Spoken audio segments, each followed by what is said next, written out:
So today on See Me, we're honoured to welcome Houssam Kayal, a distinguished leader in the fintech industry and a passionate advocate for inclusive innovation. As managing partner at DefineX, Houssam has been instrumental in driving transformative solutions within financial institutions, emphasizing the importance of embedded finance and digital transformation. Beyond his professional achievements, Houssam is deeply committed to fostering environments that champion neurodiversity and inclusion.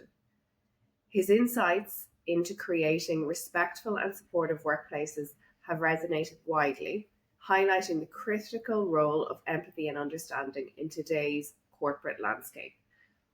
In this episode, we'll delve into Hussam's journey, exploring how his experiences have shaped his perspective in inclusion, the challenges and opportunities in integrating neurodivergent talents in the workforce, and his vision for a more equitable future in both fintech sector and beyond.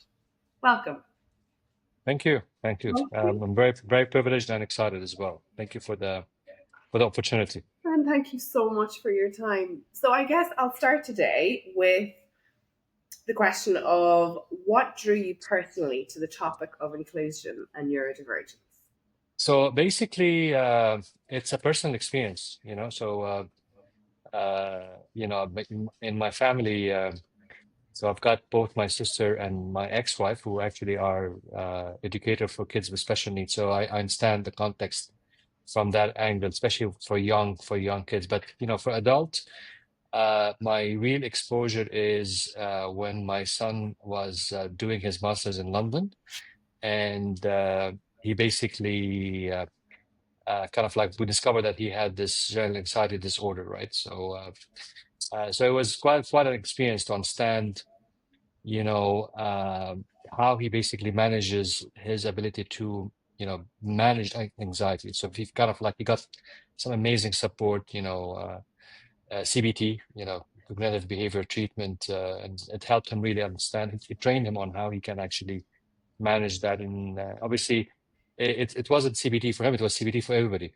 all the family. So at least we understood very well, and that was my real kind of like, if you want, a wake up call, because I realized, that everybody around you, you deal with people, you don't understand their situations, you don't understand their circumstances, you don't understand what drives them, why sometimes, people don't deliver on your personal expectation, right? So basically then you realize that, no, everybody has his own ways of handling day life, day stress.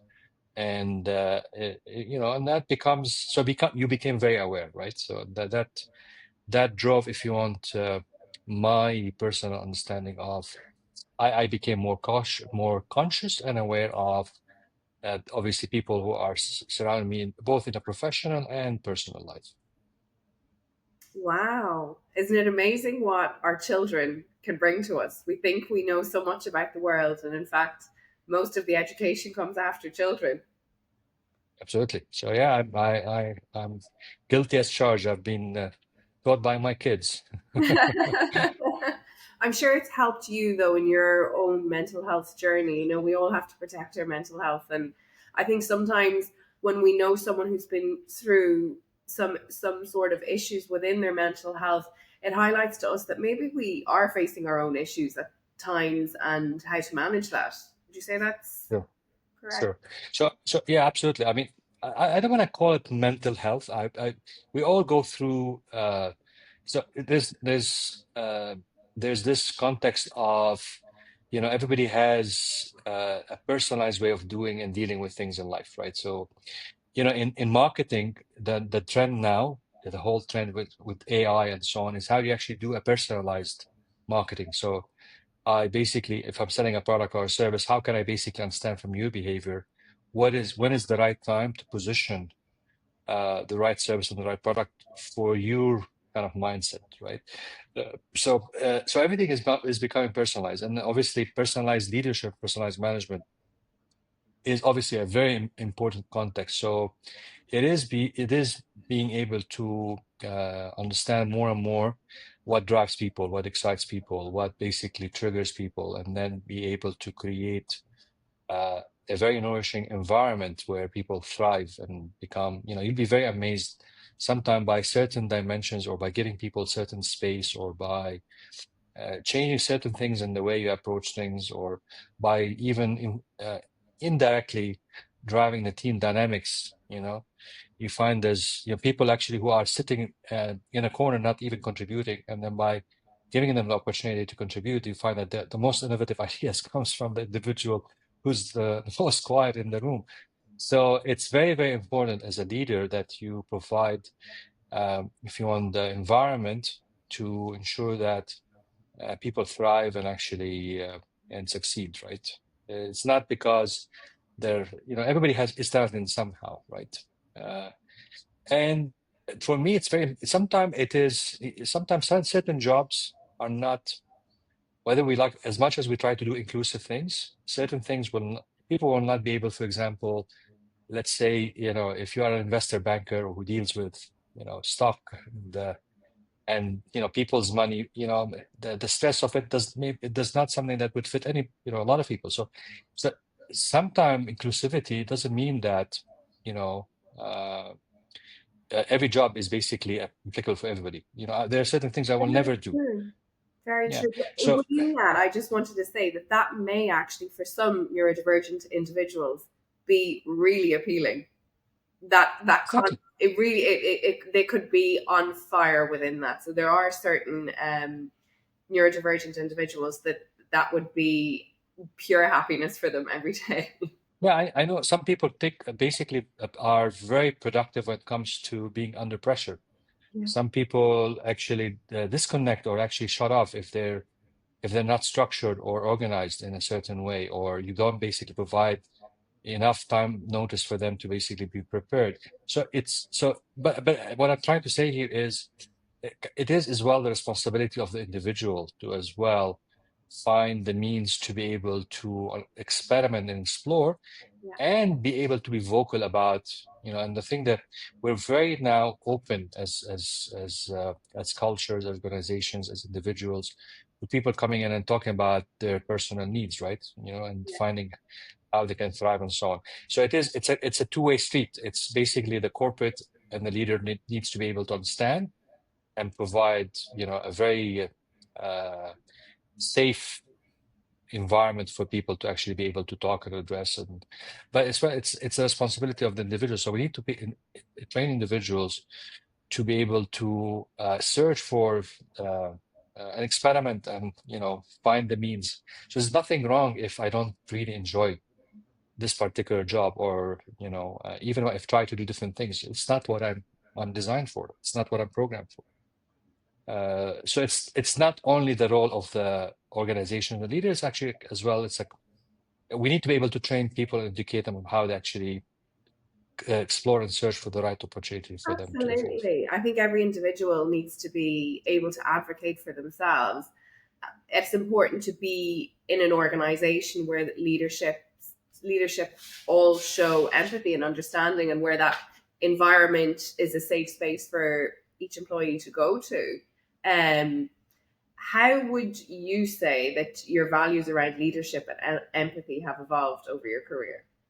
On that note, Yeah. So I think one of the most important learning is, you have to basically drive around value creations, right? So one of the most important thing that when you actually approach, whether it's an external customer or an internal, team member, what I'm bringing to them, right? It's not just about your personal agenda, or it's not about your product. Sometimes you meet with people or you connect with, you have that discussion, not because you're trying to influence or try to drive a specific thing. It's about really how I can genuinely understand where I can bring value to you as an individual. So once you're authentic with that, okay, it becomes very easy. So it's not always. Problem is we basically believe that we are working in a machine. It's an ongoing process, and we have to basically spend every single minute of our life trying to sell, close deals, or be productive. But part of the productivity, the way I see it, is you need to allocate time and mindset to ensure that you're actually creating values for others, whether it's customers. It doesn't have to be basically something that can influence you directly, or bring immediate fulfillment to you, both financially or emotionally. It can be as simple as basically, okay, I think we talked about this. We had I've got a kind of like a business associate or a customer, an old customer. We, he basically, we connect and we talk about different things. And he said, Hussam, look, I don't think we've got someone, especially these days from a budget perspective, that we can work with you on. I said, I'm not meeting you because I'm trying to position a solution or consultancy service. I just want to understand, what you're doing. And so we end up basically talking about him and his new role, the fact he's managing different teams in different countries. And I realized that he's basically, he comes from a very static role. So he always worked in one organization, an office where all his teams are within the same physical location. Now it's a new role, and he's basically managing teams in 3 different countries. And basically, I said, look, I mean, the best important thing that you need to do is invest in actually spending time with the teams on the ground. So don't remote manage them. They need to basically start to understand you, trust you. So you need to build these personal relationships. You cannot do it over Zoom. So I end up basically coaching him, right? So this was value for him at the end of the day, and he actually loved that, and he realized immediately. So sometimes you meet with people not because there's something that you're trying to benefit you individually. Yeah. So once you change that mindset and say, look, what I'm bringing to the people around me, to the environment, to the community, I want to be a value creator. I want to basically deliver impact. Indirectly, it actually helps you. So down the road, it basically creates opportunities for you. So if you have that mindset, it basically you become really what I would call a massive driver of positivity, creativity, productivity, impact in whoever basically is around you. I think that is such an important point because you're seeing humans for humans, not machines, and Yeah, you taking that time, I think it creates such inclusive environment and supportive environment because you value the people around you and making that effort to go in and see people. And I know we talk about working remotely, which it absolutely is important, but there has to be opportunities for people to interact socially with each other because you see a lot more in person sometimes. yeah. I think in-person meetings. So you definitely need remote. The fact that we're doing this remotely today is I'm actually traveling on Amazing. a business trip is great. But I think it's very important that you spend time, especially with the relationship that actually that would that means to you and to means to the other person on a long-term context. It's very important that you build these personal relationship.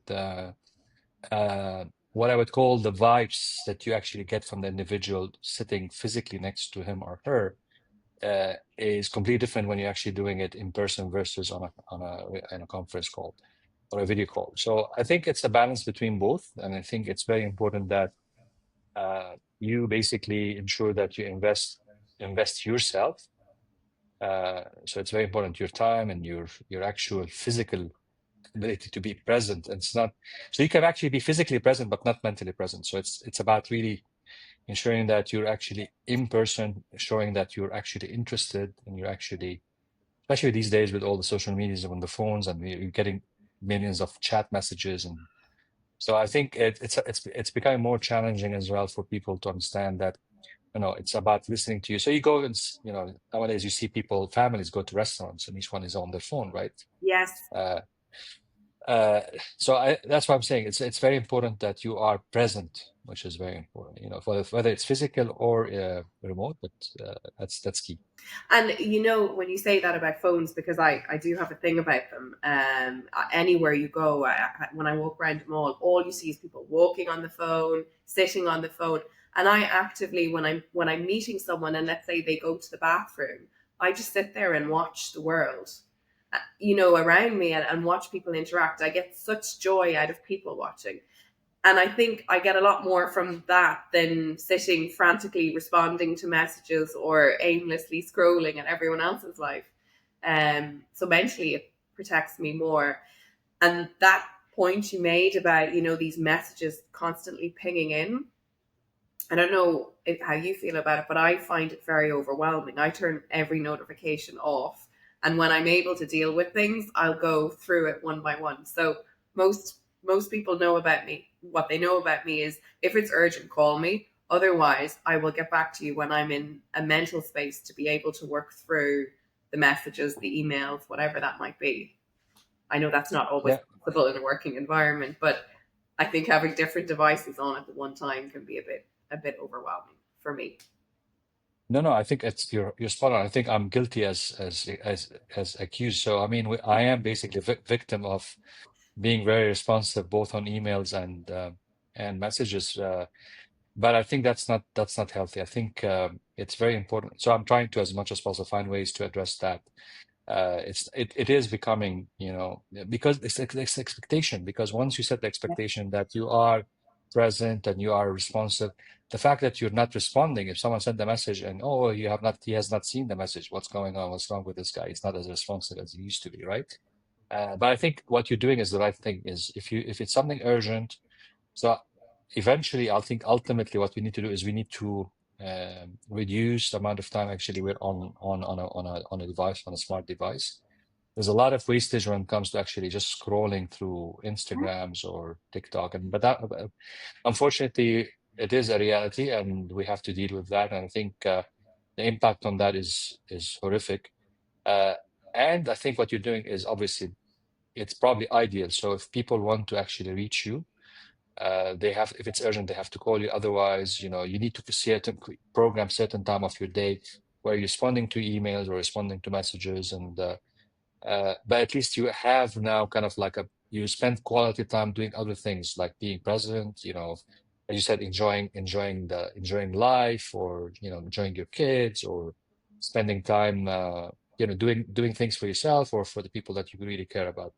So I think that's a very, very wise thing. And I think we probably need to reprogram people. So we need to undo what unfortunately the technology has done to us, and actually find ways to actually train people back on being normal, not being driven by Yeah, smartphones. well, yeah, I mean, interacting with each other and not seeing that, I suppose a lot of what's going on social media isn't really accurate. And I think it's, if we're going to portray a real world, then okay, but a lot of people compare.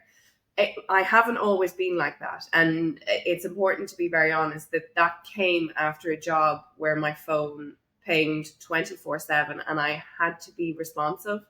And I remember when I left the job, I was so anxious at the ping of a phone. That's where I turned it off and I said, that is now my boundary. And I explained to people, I say, look, if you need me urgently, please call. I won't ever get back to you until I'm in a space where I can give that attention. And I expect the same from you. So I don't expect an urgent response. So just take that time with me. And I think it creates mutual respect. And it also, because I know some people, I know some clients I've worked with, they would say to me, oh, if someone doesn't write back immediately, I see they're online, or I see they've read it, or even if they don't write back immediately, I might send 3 or 4 follow-up messages within minutes. And they become anxious about this person not responding, and they start to think, did I do something wrong? Did I upset them? So it really has such a power. When you think about the power technology has over us, it's frightening. Whereas if they were sitting across from you, you wouldn't feel that. Yeah. No, I mean, obviously we are, we've been programmed, right? So we don't have any more self-control. So unfortunately, we've lost control to others. I mean, others actually control how we behave, control our biases, control the way we want to be perceived. So it as you rightly said, so it creates anxiety as well, because people want to always find the means to look good and to be fine. No, that's not how life is. You have ups and downs. You basically, if you're a human being, you will always have your moments. And so I think, yeah, I think I really genuinely think that we need to find ways where, including myself, to actually train on how to actually manage this. And I think it's a valid thing, and it has to start where you create some sort of at the professional level, you create some sort of uh, like a movement. You say, look, I mean, you don't have to, there's certain ethics or certain guidelines of actually how you actually respond to things. And you're right. I mean, it's about giving people the right attention. So if I'm with someone in a meeting and and then someone messaged me and I have to respond to that. I mean, what kind of message I'm actually giving to the person or the individual, or imagine if we're on this call, I'm under the table kind of like messaging others, right? That's absolutely unrespectful, and I think it dilutes your message. It actually, you won't be able to give all of you to that meeting. It's very important that you give all of you, again, being empathetic, being authentic. Authenticity, empathy the combination that is really important, and it's one of the most important values that I think that we need to be able to protect and thrive and nourish. Absolutely. And just as you were speaking there, and you were saying about giving the attention, which I do feel is so important when you're meeting with anyone. I just don't know how people get a task finished, because if I'm getting an email and then all of a sudden there's an iMessage comes in, and then there's a Telegram message, and I'm trying to jump, I don't even know where I've started to be able to. Now, some people function very well with that, but for me, that's very anxiety provoking. I'm not focusing on anything Yeah, very. we're multitasking, but it's not. But you will never be able. You can do some multitasking, that's fine, right? But when it comes to what things that matters, that's not right. Yeah, yeah. Have you seen any, I guess, any place or any work environment where you've really seen inclusivity and you thought, this really works here? Uh, that's a very good question. So I think it's more about there's a kind of like an underlying culture of an organization, especially if it's a large organization. So I've worked in large organizations, I've worked in small organizations, and large organizations try to, as much as possible, come through as being inclusive, right? But to be honest with you, it all boils down to the leadership, the people who's managing the people, because as much as you're trying to create this culture, it really boils down to the fact that are these individuals on the front line managing the people are actually have what it takes for them to be able to do that. Obviously, there's a lot of ways where you can coach these individuals, but stating things on a corporate value, corporate book or handbook is something, and practicing that. So I think it's very important that you create, if you want, certain awareness, uh, what I would call podcasts, or find means to bring certain examples into life. So as much as possible. So yes, so to answer your question, it boils down to the actual leadership. So I've seen amazing leaders who actually are very inclusive, who are very empathetic, and I've seen leaders who are extremely ruthless. It's all about numbers, results, and if you don't have this thick skin, don't join my team. This kind of stuff, right? And I've worked in both, and I think it's very unfortunate that yes, truthful leaders on the short term actually deliver results, but actually they lose the people. And they realize that, a leader without his people they're not leading anyone. Uh, but but a lot of them actually realize down the road that, they have to change, either because they've got personal experiences that hit them, or reality kind of slaps them in the face. So unfortunately, it's learning as you go. It's on the job. I don't think there is a lot of formal education or training within corporates to actually help them deal with diversity. It's an area, it's a gap that needs to be addressed. And yes, we talk about corporate social responsibility, but we talk about corporate social responsibility when it comes to the environment, to the outside world. As a corporate, what is our social responsibility to the external aspect of things? But we don't really talk about corporate social responsibility when it comes to actual internal stakeholders. So I think there's a very important opportunity that needs to be addressed, especially now with Generation Z coming to the job marketplace, who are more, you know, more aware, more.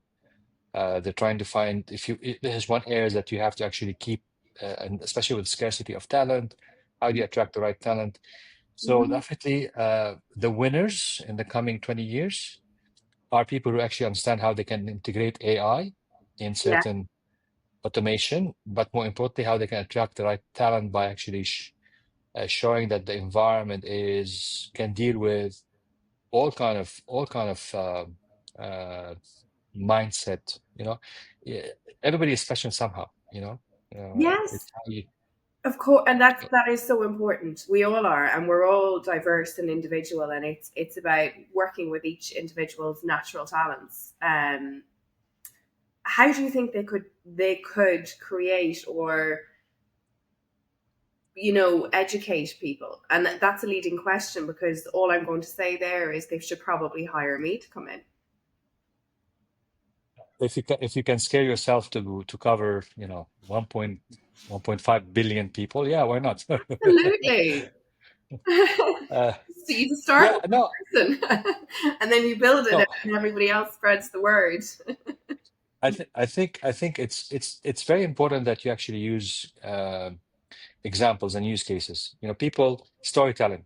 Storytelling is the best. But I can come in and give you a slide, give you a presentation about certain guidelines, certain specific things that people, dyslexia, ADHD, the characteristic of the individual. I don't think at the end of the day people remember that. And we Not basically personal. need. No, you Yeah. need to know the people. So I think it's more about actually creating case studies, and then people can relate to these stories, right? Oh, okay, that sounds like John in my workplace, or this is like Susie, right? Now I understand why she's doing that. Yeah. So really, a person create case studies or create stories, and actually be able to drive that as part of actually improving the workspace environment. I think that's, in my very humble opinion, whoever actually understand how they can build this kind of attributes within the workplace, they're going to be winners, because more and more, especially with all the things that's happening around us, a lot of people are, whether we like it or not, developing all kind of different requirement and needs, and it's not anymore black and white. It's not about uh, you know, uh, extrovert and introvert kind of model. There's a wide spectrum of things. So as we actually try to personalize marketing messages, we need to personalize as well the ability to manage different people. So it's something that we have to, unfortunately or fortunately for you, educate and Oh, train. no, no, no, no, no. That is a joke, but do hire me. But no, for me, it's because I think we live in this diverse world. I think it's always been there. I think it's just now we're in a generation where we're starting to realize a lot more, and people are, I guess, not following societal norms, and they're actually saying, this doesn't fit for me. That's not how I work. It never was. If I look at myself, I never fit into um, a classroom. I couldn't retain the information. There was too much going on for me. That's school. And when I was able to learn in university level and do a lot of self learning, I excelled. Same within office environments. I know, and you were so right earlier when you said, like, we need to be able to advocate for ourselves. We can't expect leaders to just know what each individual needs. And it's down to leaders to create that empathy.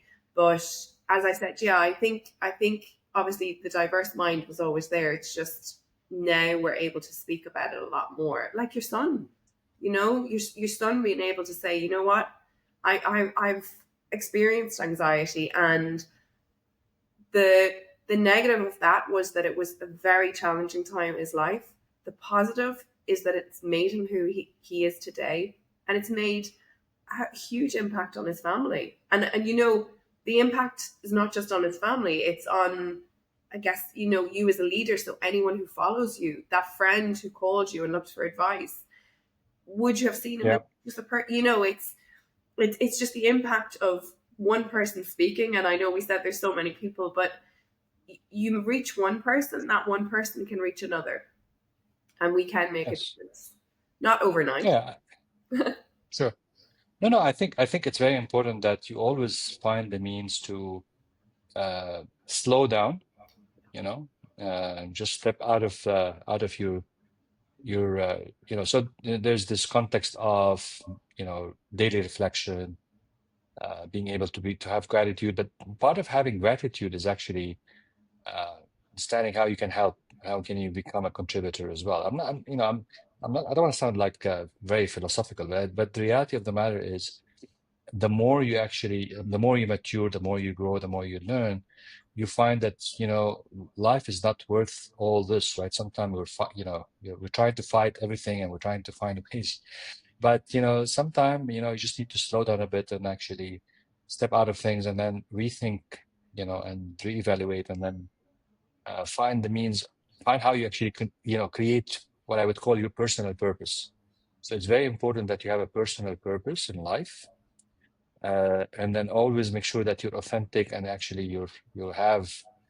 uh, you're very honest to yourself. One of some of the stories about about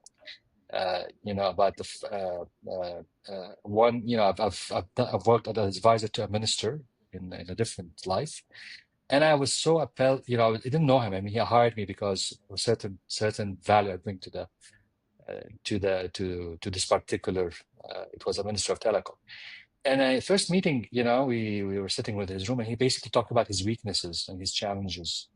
And said, these are some of the areas that actually I feel very challenged. I'd like to help me with.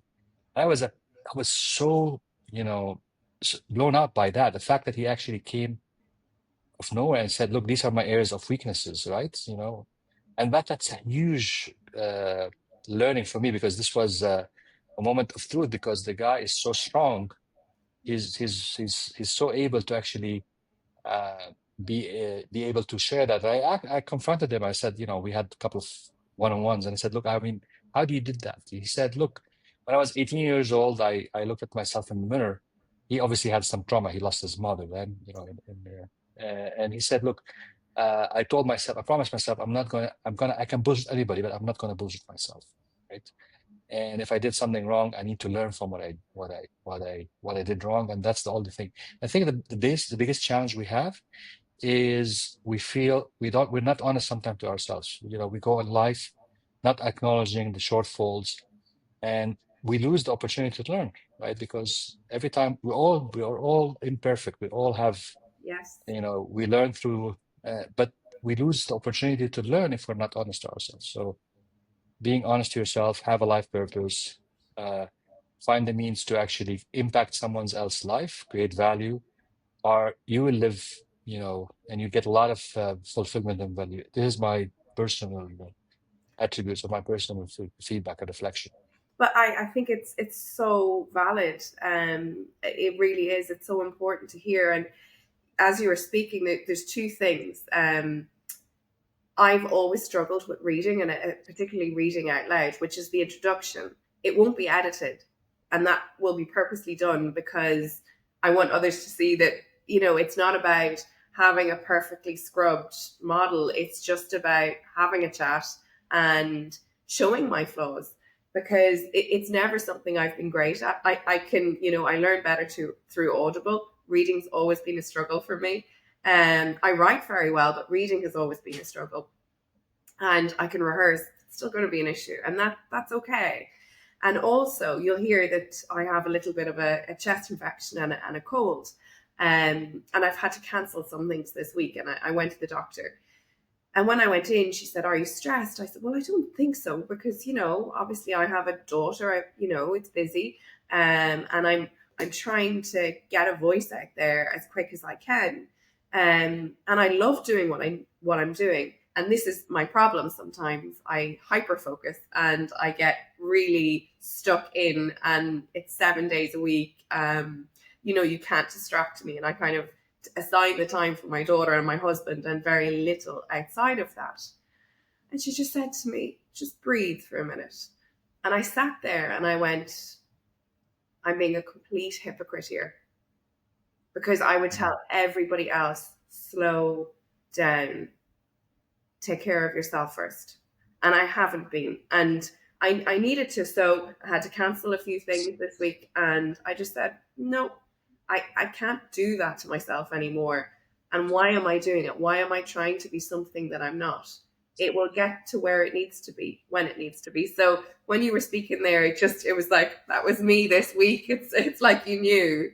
I mean, there's no surprise in life. I mean, kind of like the universe inspires to bring people together somehow. So Yes. you Yes. never know. So we all need to slow down. Let me see. I'm very bad at following questions as well. So, what do I have? Um, so I know, like we kind of discussed, there was one: where do we ensure neurodivergence voices are part of innovative processes? Do you think? So as I said, I think it's about ensuring that you listen to, as a very critical attribute to a leader is ability to listen, right? One of the biggest learning for me as I evolve, as I mature in my leadership and management style, is, normally I would basically think that I know everything, and this is how it is, this is how we're going to execute, this is the plan, and so on. And then you realize more and more that the best attribute of a leader is actually speak less and listen more. So the more you actually give people the ability to articulate, to listen, the more you'll be able to find out more about these individuals that are actually providing. So whether they're bringing, immediate value, or even indirectly, you give them the opportunity to actually find the means to participate and contribute. So you give them the space, you give them the time, you give them. So the more you do that, the more you become indirectly inclusive, because it gives ability for people to articulate themselves. Sometimes, even if it's not even related to the topic, sometimes talking about something that's not even related to the topic, or it could be a very personal thing. Listen, I'm not feeling well today, and I had this. So you basically you might even diverse or change the topic to actually understand more and more. And then the outcome of that is actually you've learned about that individual much more than you you actually wanted, and that helps as well with how you actually gonna drive that.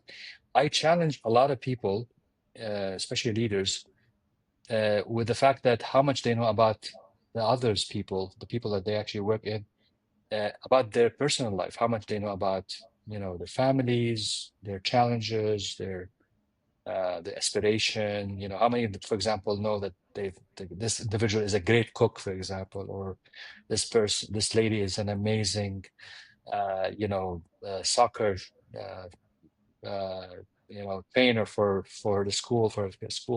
So a lot of things actually we don't know about individuals, and because you don't even have the time to do that. So it's about, as you said, slow. Give time to learn about your team, but more importantly, listen. If the more you listen, the ability for you to be able to integrate, and then there will be people who are, either. So talent is very subjective, if you want, in this context.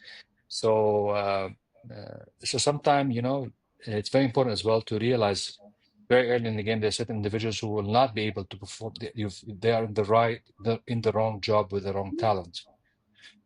So it's very important but that's part of the listening, part of the understanding, because then you're both struggling if you're trying to. So it's very important as well to find ways to help them evolve to something else. Right. So this is a reality, whether we like it or not. So inclusive doesn't mean that I have to basically retain everybody because the fact that I'm inclusive. No. Yes. So these are some of the things that I believe that will be able to help you uh, address talent, retain talent, and nutrition. Find the ability to uh, build that talent mindset within your team, and it's about you and the people that you actually influence. It's so, so important. Like, any relationship is about listening and listening to understand. This is what I always say, or it used to be what I would say to my husband. We listen to understand, not to respond.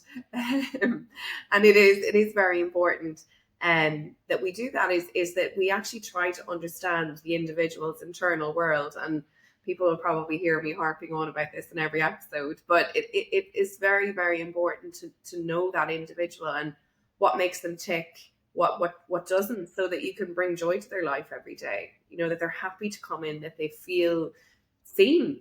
And I guess it all goes back to that. I'm seen. I'm not just a number on the payroll or whatever it is. I'm actually a person with a name and a pulse. Yeah. And the fact that you have the ability to inspire as well. It's very important that you are someone who basically are very clear about where we're going.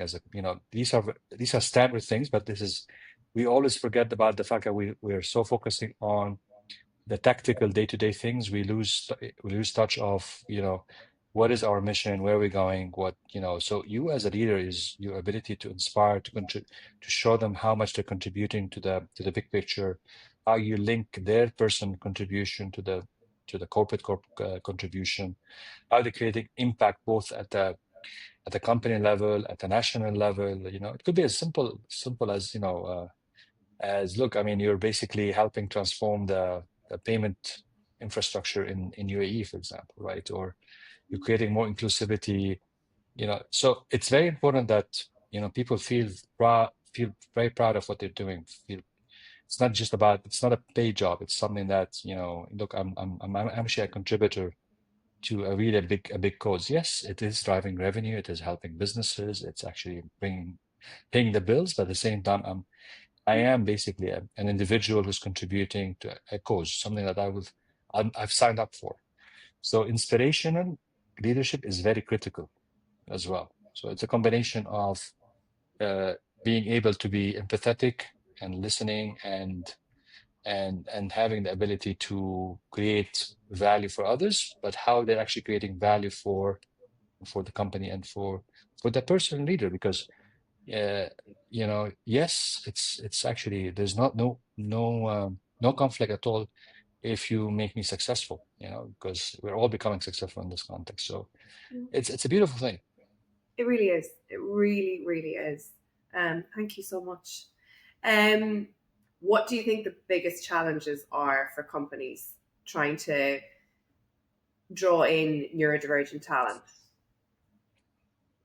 I think the biggest challenge nowadays, independent of inclusive or not, is ability to attract and retain talent. It's these are very critical uh, areas of, especially the young, the younger generations are coming out of school.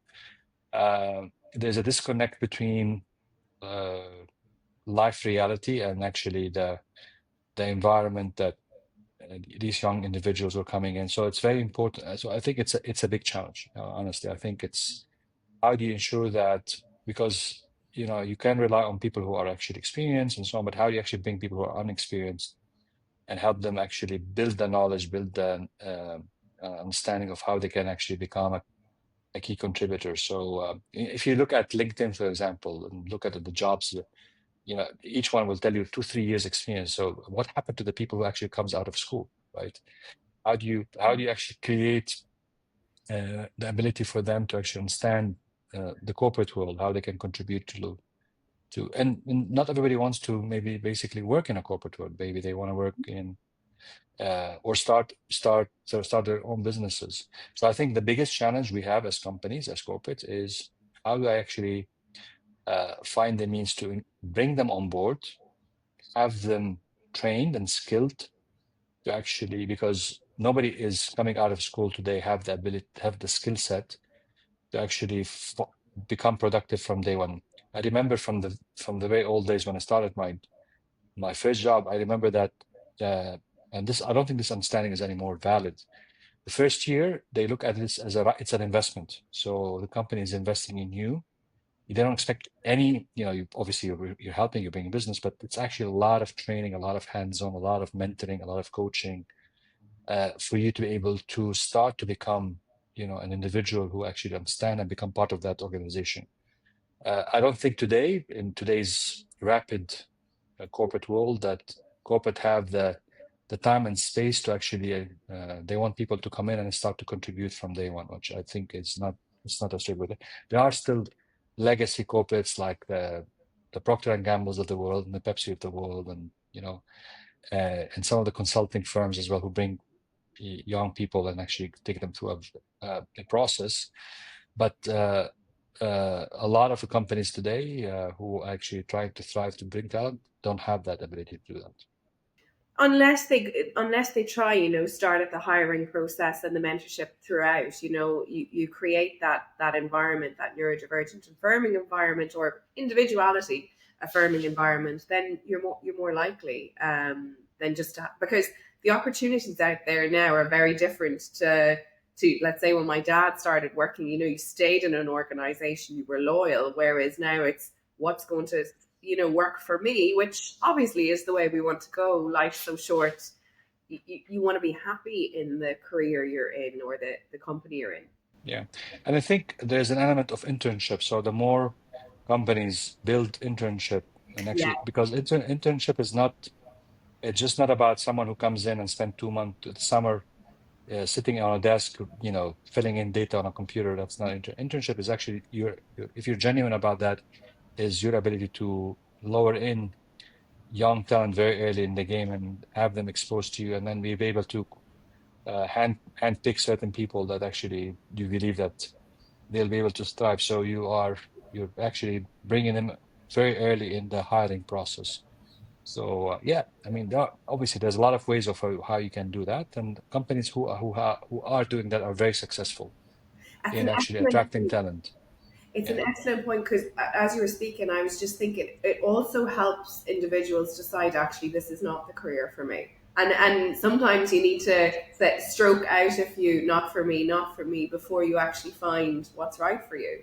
And at 17, 18 years of age, it's very hard to know what it is you want to do. With anything, it's like, experiencing it. I might think I love to go scuba diving, which I did, and I didn't. I did think, and I didn't love scuba diving. So until you try something, you actually don't really know. So it's twofold. A very excellent point. yeah, but it is an investment because you Yeah. are basically ensuring that you allocate the right resources, the right people, the right mentorship, the right space, and you're taking time out from the company, and these are individuals who are not contributing. So you're actually literally kind of like giving them exposures, but people companies, organizations who have very good internship programs are very good in actually attracting talent very early in the game, and being able to integrate that as part of the hiring process. Thank you. What practical changes have you seen make a real difference? I think, when it comes to practical change, I think it's the way I see it is a lot of companies have take some time to change. This is the problem. So if you're trying to adopt a process or something like that, so practical, the word practical is kind of it could be confusing, because even if you're trying to change the hiring process or trying to basically find means to train leaders on how they can actually retain talent that would be more inclusive, uh, it's a process, right? It's not something that you can need to do. I think uh, one way, unfortunately, sometimes companies have to go through a very painful learning process, or some losses, or they lose certain people, or lose business because, and then they realize because we haven't done things. So there's no quick fixes. Practical change for me is like quick fixes. There's no quick fixes, because these are soft skills that you develop with time. You either you do it on your own, life teaches you, or like slaps you on the face, and you learn through your own personal experience. Or as a corporate, you basically realize that when losing talent, we're not able to retain talent, and we're losing to competition, we're losing market share, and we cannot survive, and then we have to act. So there's no quick fixes here. It's more about, how early I understand what would be my competitive edge. How can I basically, because at the end of the day, people are the center of any organization. Even with AI will basically work and replace very Mhm. automative processes. But when it comes to innovation, certain areas of things that we need to do, we definitely need the talent and the people. So the moment you realize, the moment that you understand that's my competitive edge and these are my assets, how can I basically continue to be competitive? And that is not a quick fix. There's no practical way around it. It's about learning that and actually putting in place where it makes, and the way you hire leaders, the way you promote leaders, Yeah. And I think the you're way right there. It has to be, leaders, they have to be empathetic, understanding, and see that it's not about ego. It's not about getting these numbers straight away. It's playing the long game, and realizing that we have to make these changes little by little to get there. Would that be the 100%. yeah? I've had, So there's no practical solution in my very opinion. These are no there's no quick fixes. I think it's very valid. I think it's very valid. There isn't in life. There is no quick fix at all. Um, what advice do you have for other business leaders who want to embrace? I guess you probably said that inclusion and where to start. Is the leaders, the Listen hiring? and listening. It's all about listening and giving people the ability. Try to understand the fabric, the DNA of the individuals you're actually working with. Try to understand your customers as well. Not only Yeah, try to understand the environment that you operate with. It's not about try to understand. I mean, in this part of the world, for example, today I'm in Saudi. It's very common that people need to build personal relationships before they actually get into business, yeah, and we forget. And this is a very amazing attribute, and I think it's a great thing. So, uh, so they need to know you as a person before they actually trust you of with course. their businesses. So unfortunately, sometimes we are so driven by the pace of things, we forget about the fact that even the way the individuals or the companies we're doing business with are individuals and they have families and they have their own challenges. And so try to actually personalize that relationship, try to be empathetic, and you'll be very surprised the amount of impact you're gonna have. Sometimes you go to meetings not because there is a business opportunity. You're going to meeting because you're trying to understand the person, right? To understand what they do and what thrives them, what makes them, and if they believe that you are trustworthy, authentic, genuinely wanting to understand them, they'll open up. But yeah, that's my advice. And looking ahead, where do you think we still need to push the conversation? So obviously we're pushing it a bit today. We hope to reach a lot, but where do you think it really needs to be pushed? So I think there are three kind of like key players. So there's the education system, Mm-hmm. universities and schools, Yeah, and then obviously there's the workplace and the family. These are the three yeah, uh, underlying parameters, if you want, that shapes the individuals and the humans and impact peoples. So I think education system need to evolve. And it is evolving. I mean, now there's a lot of inclusion in the education system. I'm not sure at the university level we're basically preparing people for the workplace. yes, So there's a gap there. yeah, So this has to be addressed. So yes, internship. Some universities actually forces internship, so it kind of push the students to actually go and explore a workplace. But there isn't really a formal process within the university. So we teach them about sciences, math, physics, psychology, economics, the actual subjects. But when it comes to actual soft skills, very little soft skills in universities, which I think is very important. And leadership and how to become empathetic and so on. So we don't do that. We don't good job at the university. And then obviously the employment and workplace. I think I see more and more that companies are finding that they can only survive by actually finding the ways where they can attract talent. There's a lot of discussions happening around, talent. Uh, and I think there's the new concept of, I like that, chief human officer. So it's not anymore HR, right?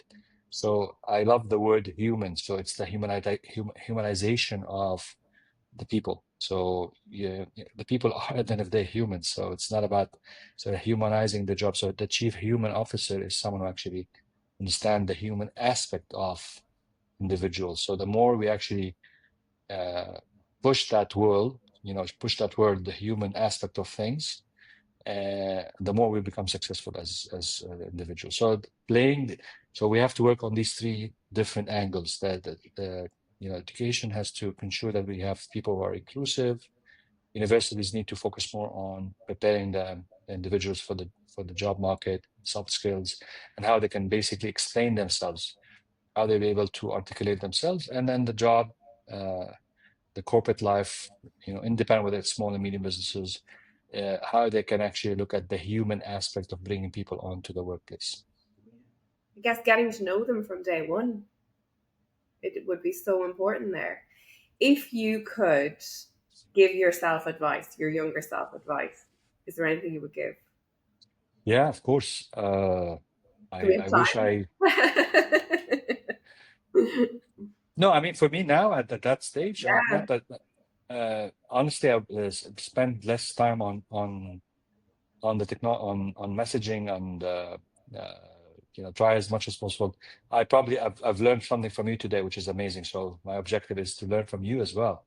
So great. if Thank the you. the the fact that you said, look, I basically plan certain time where I read my messages and my emails and so on, I think that's something I would love to get to. So You will. so that's Tell me when you do. of course I will.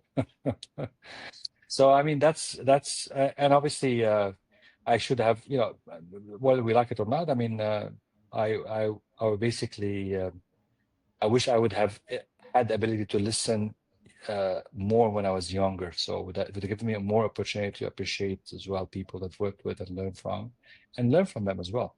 So it would have reduced my learning curve, if you want. Uh, but that's the reality. So I hope that others would basically learn from that and be able to find the means to learn from others as well early in the game. It's great. It's wisdom, though, isn't it? I think we've so much to say when we're younger, and we also think we know it all until we get older and realize we don't really, we still don't. And that's kind of where we slow down and say, you know what, I'm going to listen a bit more here. So I think anyone listening, the maybe text messaging, and I'd also encourage just to sit in a restaurant or a cafe alone and just watch the world, um, can be very helpful. Is there anything that I didn't ask today that you would like to say or you think would be really important?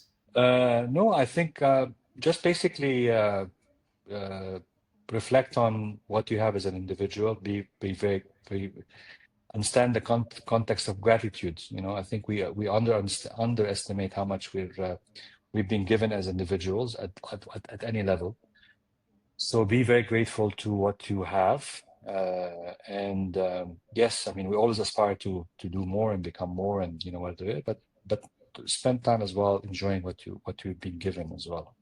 That's my 2 cents. And I love that because that back to the other day, I was pushing something so hard and so quick. I wasn't actually being in my life and being present and being grateful for what I've been given, my beautiful family. Like I didn't take that time and I haven't been. And I think that's a great reminder for me that every day, I know it's something I used to do. I used to start with gratitude for the day of what I have and what I'm grateful for. And I think it's something my dad does, and I think it's so important. So thank you for that reminder today. I'll definitely take it with me, put it on a post-it And somewhere to remind me. yeah, I mean, it becomes natural, right? Yes, So we just it's very important to look at the beauty what we have in our life. There's a lot of beauty that we take for granted.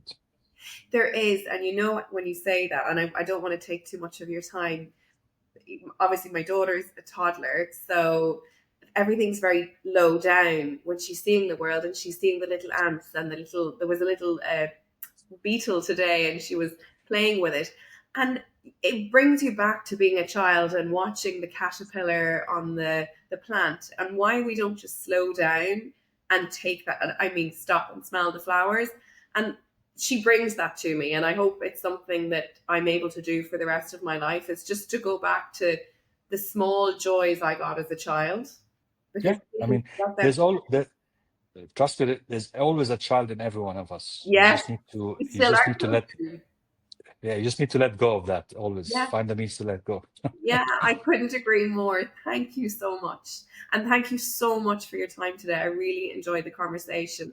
I Anytime. honestly value you so much as a leader, and for your voice. It's just so important. I wish I bring value as well and can contribute to your cause. I think you're doing an amazing I job. think So you will. I honestly think you will. So thank you so, so much for your time. have an amazing one. Safe journey back. Thank you. Have a good one. Bye. Take care. Bye bye.